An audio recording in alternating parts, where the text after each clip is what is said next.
Good morning India. आज corona virus 2 जो एक समय लग रहा था कि वायरस खत्म हो गया, पर फिर से हमारे ऊपर हावी होते जा रहा है। और कल की संख्या अगर बतावें तो काफ़ी दयनीय स्थिति है।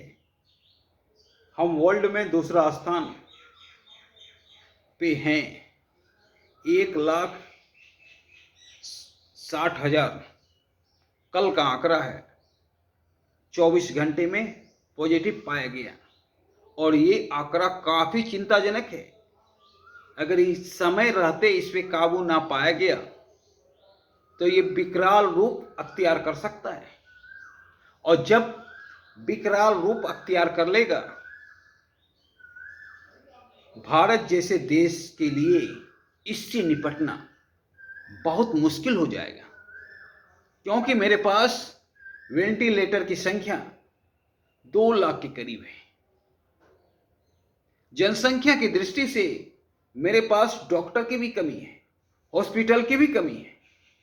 भगवान न करे कि विकराल रूप ले,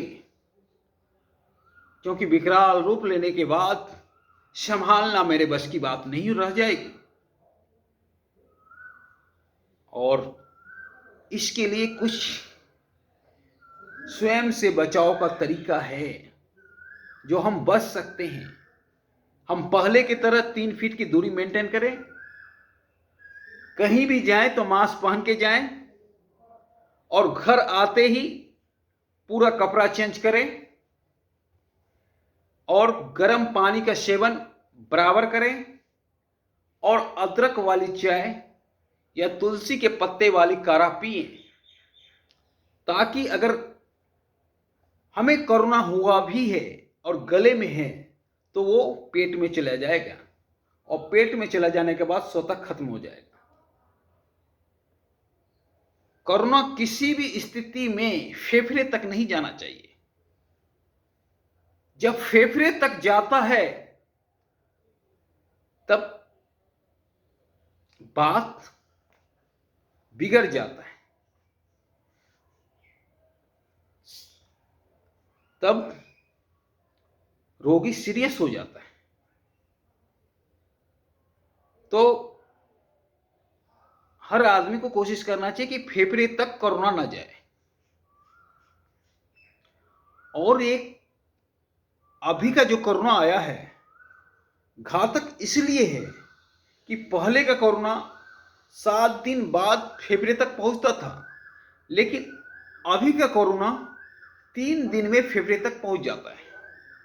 ये सबसे बड़ी घातक बात है, और इसीलिए इस कोरोना में मृत्यु दर पहले की तुलना में अधिक है। तो इससे डरने वाली बात है। अगर हम सचेत ना रहें तो अपने से मौत को दावत हम देंगे, या हम बच भी जाएं तो हम अपने माता पिता को मौत के मुंह में धकेल देंगे, क्योंकि हमारे शरीर की इम्यूनिटी सिस्टम मजबूत है, लेकिन हमारे माँ बाप के शरीर का इम्यूनिटी सिस्टम कमजोर है, क्योंकि एज के साथ इम्यूनिटी सिस्टम कमजोर होते जाता है। तो उस स्थिति में अगर उन्हें कोरोना हो गया तो बचाना मुश्किल है।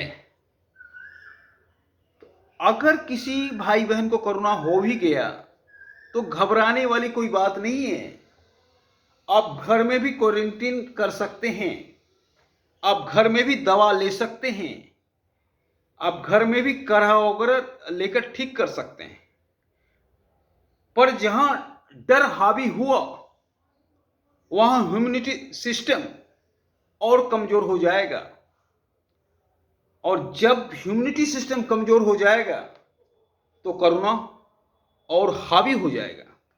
तो किसी भी स्थिति में हमें डरना नहीं है, इसे मुकाबला करना है। डर को अपने ऊपर हावी ना होने देना है। 75% केस में सांप जब काटता है तो सांप के जहर से आदमी नहीं मरता है, हमें सांप काट लिया है, अब हमें मरना है, इस डर से आदमी का या तो हार्ट अटैक हो जाता है या तो ब्रेन हेमरेज हो जाता है 75% केस में। तो डर अपने ऊपर हावी नहीं होने देना है, और हम अगर सचेत रहें, जैसे पहले सचेत रहते थे, जहां भी जाते थे मास्क पहन के जाते थे, या किसी से हाथ ना मिलाना, या हाथ को तुरंत वॉश कर लेना, या घर में किसी के आने के कोई अतिथि भी आया है तो उसे कहे कि मास्क लगा के आए, और 3 फीट की दूरी पे ही बैठ के बात करें। तो ये सब कुछ तरीके हैं जिसे आजमाने के बाद हम कोरोना को हरा सकते हैं। और विशेष इम्यूनिटी सिस्टम को बढ़ाने के लिए, अगर आप इम्यूनिटी सिस्टम बढ़ाना चाहते हैं तो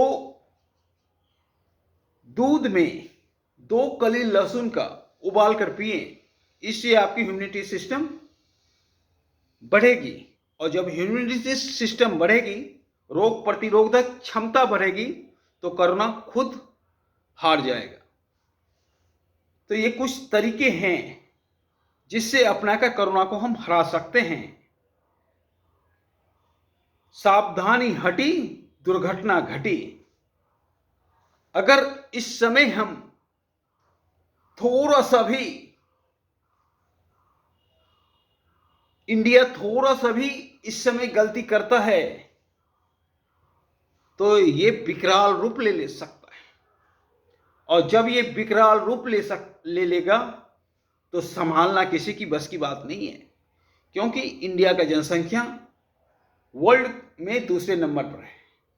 जनसंख्या के मुताबिक ना तो मेरे पास हॉस्पिटल है, ना तो मेरे पास डॉक्टर है, और ना तो मेरे पास वेंटिलेटर की संख्या है। तो ऐसे स्थिति में हमारा बचाव ही सबसे उत्तम हथियार है। हम सेल्फ बचाव करें और घबराएं नहीं, क्योंकि ये कोई ऐसी बीमारी नहीं है जो कि घबराने की बात है। अगर इससे लड़ने का तरीका हम जान जाएं तो इसे हरा सकते हैं। ये हमारे ऊपर हावी नहीं होगा, पर सावधानियां बरतना होगा।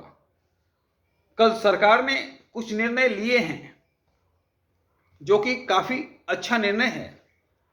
10th का एग्जाम होना था, उसे रद्द कर दिया गया। 12th का एग्जाम का डेट बढ़ा दिया गया अगले स्थिति तक के लिए, जब तक स्थिति नॉर्मल ना हो जाए। तो भगवान ना करे स्थिति बिगड़े। अगर स्थिति बिगड़ेगी तो संभालना मेरे बस की बात नहीं है, संभालना इंडिया की बस की बात नहीं हो जाएगी। और इस काम में हमारे प्रधानमंत्री लगे हुए हैं, दिन रात लगे हुए हैं। कल भी 2 घंटा के मीटिंग करके कुछ निष्कर्ष पे पहुंचे। तो इस काम में आप मोदी सरकार को भी हेल्प कीजिए। धन्यवाद।